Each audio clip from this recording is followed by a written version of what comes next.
Friday ഇപ്പൊ നമ്മള് ജന്മനക്ഷത്ര കല്ലുകൾ എല്ലാവരും ഉപയോഗിക്കുന്നതാണ് ഇപ്പൊ പൊതുവെ ഉപയോഗിച്ച് കാണാം. ഇപ്പൊ അതൊക്കെ നമ്മൾ ധരിക്കുമ്പോൾ ശ്രദ്ധിക്കേണ്ട കാര്യങ്ങൾ എന്താണ്? ജന്മനക്ഷത്ര കല്ല് ഏറ്റവും വളരെ ശ്രദ്ധിച്ച് ധരിക്കേണ്ട ഒരു സാധനമാണ്.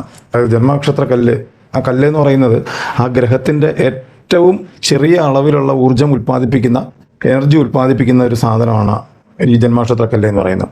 ഈ ജന്മനക്ഷത്ര കല്ല് ശ്രദ്ധിക്കാതെ ധരിക്കുന്നതുകൊണ്ട് ഒരുപാട് പേർക്ക് നെഗറ്റീവ് എനർജി ഉണ്ടായിട്ടുണ്ട്, നെഗറ്റീവായിട്ടുള്ള പ്രശ്നങ്ങൾ ഉണ്ടായിട്ടുണ്ട്.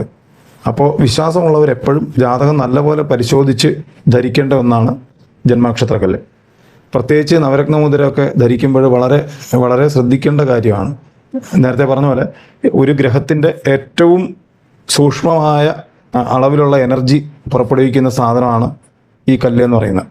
അപ്പോൾ ആ കല്ല് വളരെയധികം ശ്രദ്ധിച്ച് തന്നെ ധരിക്കേണ്ടതാണ്. ചിലപ്പോൾ അത് നമ്മൾ അനുകൂലം ആവാൻ വേണ്ടി ധരിക്കുന്നത് ചിലപ്പോൾ നമുക്കത് പ്രതികൂലമായി തീരാം. തോന്നിയതുപോലെ ധരിക്കേണ്ട ഒരു സാധനമല്ല ജന്മനക്ഷത്ര കല്ല്.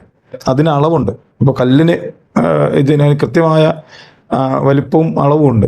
ആ അളവ് വരെ കൃത്യമായി അറിയാവുന്ന വ്യക്തിയോട് ചോദിച്ച് മനസ്സിലാക്കിയിട്ട് വേണം ഈ കല്ല് ധരിക്കാൻ, അല്ലെങ്കിൽ ദോഷമായി തീരും, ഓപ്പോസിറ്റ് ആയി തീരും. അത് എനിക്ക് ഒരുപാട് പേര് അറിഞ്ഞുള്ള അനുഭവമാണ്.